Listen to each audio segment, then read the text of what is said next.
welcome back to the channel. As you can see in the title, this is my July wrap of all the books I read in July. And I recently have stopped doing wrap-ups, but I read 10 books this month. So yeah, I read 3 graphic novels, 1 novella, 1 play, and 5 full-length novels. I had 4 5 stars, 2 4 stars, 3 3 stars, and 1 2 star. And yeah, so let's get into the books. The first one I read was the first graphic novel. It was the Umbrella Academy Apocalypse Suit. And I what did I give this? I finished this on July 9th, so I didn't read any books for 9 days. And I give this 4 stars. I thought this was pretty good. I saw the TV show before, so it's very different, obviously, and it took a bit of getting used to of how different it is. So yeah, it was different, and I liked it though. The characters I wish were more fleshed out. You don't really get to learn the characters much, just because how really short it is. But you learn more characters in the second book. I read this right after. I gave this 4 stars, and I finished this the same day on July 9th. These two I really like. This one obviously fleshes out the characters more, and yeah, I really enjoyed both of these. If I had to say, I think I would enjoy Dallas more. I think they just get up in quality, and we're going to get to The Great Gatsby by F. Scott Fitzgerald. I gave this 3 stars, and I finished this on July 16th. Personally, I thought this book was, how do I say this? Not the best. Obviously, 3 stars is like the middle. Many people love this book, and I found the writing good. I thought the prose were very well done. I love the first and last sentences, and the prose I find really interesting. The only thing I don't like is the characters. The characters really are not the best, I guess. I didn't really get out of the book, finish the book with any characters that I really loved. And that's 3 stars. I can see why people enjoy it, but I thought the romance part, the first half was very boring. Not very boring, but I thought, personally, I'm not a romance kind of guy, and I thought the first half was boring. But once you get near the end, I thought the end was very interesting. There's something to do with a car and a person, and if you know, then you know. And I thought that part was where it gets interesting. The only sad part was that was like 30 pages before the end. Next book, as you can see, is Jim Butcher's Stormfront, the first book in the Dresden Files series. I gave this, what did I give this? I gave this 5 stars and finished this one day after The Great Gatsby, July 17th. I was reading this at the same time as Great Gatsby, so I didn't actually read it in one day, but it is a very quick book. It looks long, and it is 350 pages, but it goes by so fast, so interesting. I love the 2 plots going on, the 2 kind of mystery stories. I thought this was a very good entry, first book, introduction to Dresden. I love Dresden as a character. I find him really interesting, even though he's not the best of people. He has some faults, obviously, and thought the world was very interesting to learn about, and I can't wait to continue reading that series. The next one is the only play I read, and if you've heard of play, you probably know who this is. William Shakespeare, The Tempest. And I gave this 3 stars, and I finished this 2 days later after Stormfront, July 19th. Yeah, so I read The Tempest. I have read Romeo and Juliet before, last month, I think, and I quite enjoyed it. Romeo and Juliet, I find, is a very popular story, and you've already been spoiled by it even if you haven't read it. And that's why I didn't really enjoy it that much, because, again, I'm not a romance kind of guy, and I just thought Romeo and Juliet was very it's weird to say this, but cliche story, even though it was the first kind of story like that. It's just, I feel like Romeo and Juliet is just shoved down everyone's throats for the past 400 years. But Tempest, we're not talking about Romeo and Juliet. The Tempest, I actually liked more than Romeo and Juliet. Surprisingly, just because I thought it was so unique. And I thought, again, I love Shakespeare's writing. I thought his poetry is insane. I thought it's so good. And The Tempest is just a really unique story about these people get stranded on an island, and there's a guy already on the island who was banished by these people, and so this guy gets revenge on the people. And it's a very short story. It's only 100 pages. I got the Sparks Notes version, which is where half of it is the modern English, and then this side is the Shakespeare English. So if you want to read some Shakespeare, I recommend that. It's very easy, and if you ever don't know a word, you just look to the other side of the page, and you get to understand what the word means. But yeah, The Tempest, very original. I actually liked it more than Shakespeare, or more than Romeo and Juliet, and I'm excited to read more of Shakespeare. Next is some Neil Gaiman, some Ocean at the End of the Lane. I got this from the library, ebook, and I thought this was, what did I do? I finished this on 2 days after The Tempest, July 21st, and I gave this 5 stars. This is a very short book. I think it's only 180 pages, and I thought it was really good. It's very interesting. It's sad at moments. It's happy at moments. You just laugh. The characters I loved. Neil Gaiman's prose are so good, and I just really want to read some more. And I love his writing, his characters, and even a very short book like 180 pages, you learn a lot about the world that the characters are living in.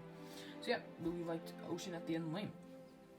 The next one is Umbrella Academy, Hotel Oblivion. This was my favorite of the Umbrella Academy books so far. I gave this 5 stars, and I finished this on July 23rd. I thought this was the best story. It felt like an endgame, if you know what I mean, if you have read it. Kind of story where everyone teams up, and there's a big villain. I thought this was the most grand of all 3, and really enjoyed it. So the next one, this is 7. This is Casino Royale, the first James Bond book. This is my dad's copy, and yeah, so first James Bond 007 book, Casino Royale. I gave this 2 stars, and I finished this on July 25th, 2 days after. I have a lot to say, but I wrote a lot in my Goodreads review, so if you want to read that, I have the link in the description, right there. And yeah, so I wrote a lot, but just to summarize, I give this 2 stars. This book was very bad. This was the 1 2-star, I think. Yeah, the 1 2-star, the worst book of the month. Just because I find, I didn't like any of the characters. All the characters, I didn't even, were mild. I just hated them. Even James Bond wasn't even a good character. I find his manner, his personality, it's just, I don't like it. And it might be just of the times, the Cold War, 1950s. But, yeah, I did not enjoy the characters. The story was decent. The first half is essentially James at a casino trying to bankrupt this guy because he's doing some shady stuff in Russia, the USSR. And yeah, I find the game they're playing, it's this random game that I've never heard of, and the narrator tries to explain it, but I just found it very hard to understand, considering someone who doesn't really play that many card games, especially casino games. And I found the card game very hard to understand, which was a period of 20 to 40 pages, I think, of them just playing the game, and I understood who was winning and who was losing. Just very hard to follow all the techniques and stuff James was doing. But yeah, so I didn't really like that, but the second half was pretty decent. I thought I don't want to spoil anything, but he gets into some trouble after that. Yeah, so it's hard to, I don't want to spoil anything, but I thought the plot and story was the only part that I enjoyed, and the only part that I would give 2 stars. and then everything else I don't think deserves a star. Characters weren't good. Yeah, I don't. What other things do I have to say? The writing wasn't even that good, honestly. Yeah, so I give that 2 stars. And then from 2 stars to a 5 star. This is a classic Ernest Hemingway novel, or novella, I guess I should say. The Old Man and the Sea.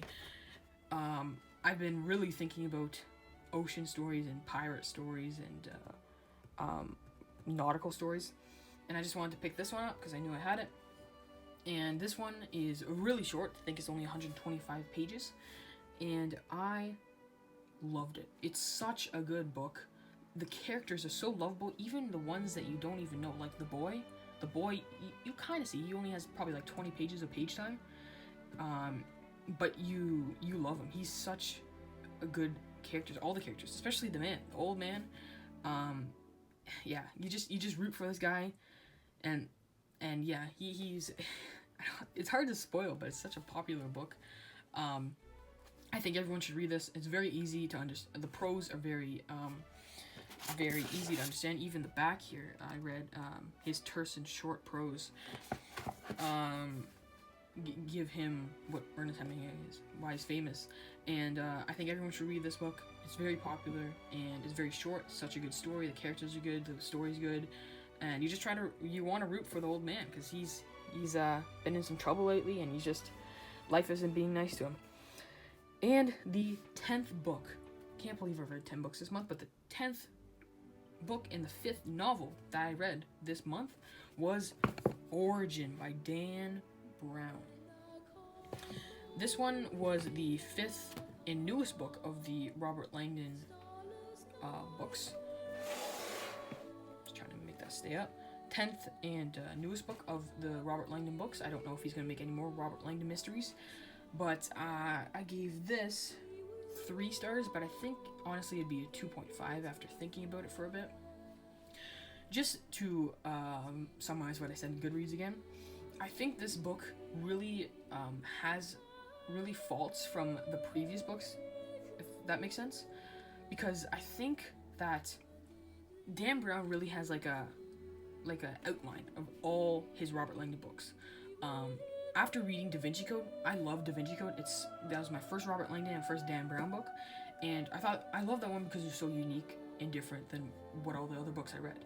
But every single book after that one, I find just goes down and down and down because you know what's gonna happen. Like I could write like I could write like an outline for Dan Brown. Like essentially, Robert Langdon gets a call, or he's in the wrong place at the wrong time, and an old mentor of his is in trouble, and this girl who's connected to the mentor goes on this mystery with Robert Langdon. They try to solve something with symbols in a European city. That's essentially what every book is about. And it's very, very, like, predictable, honestly. There are some times where it's very, like, a twist. It's a nice twist. There were some nice twists in Origin. I just found a lot of this book and previous books just faulted from. They're not being unique anymore. They're just copying Da Vinci Code, if that makes sense. And yeah, so if you want to like get into this, like obviously start with the Da Vinci Code, but I find they're also good because you know what you're getting into. You know like if it's a comfort read and stuff, you know if you like the next book because it's probably gonna be like the previous book. Yeah, like the stories are unique than one another, but they're all kind of like they're unique but kind of the same at the same time. So yeah, I kind of enjoy this. 2.5 stars. So yeah, that's 10 books I read in July. So yeah, thanks for listening, and this has been my July wrap up. Thanks for listening, and see you next time.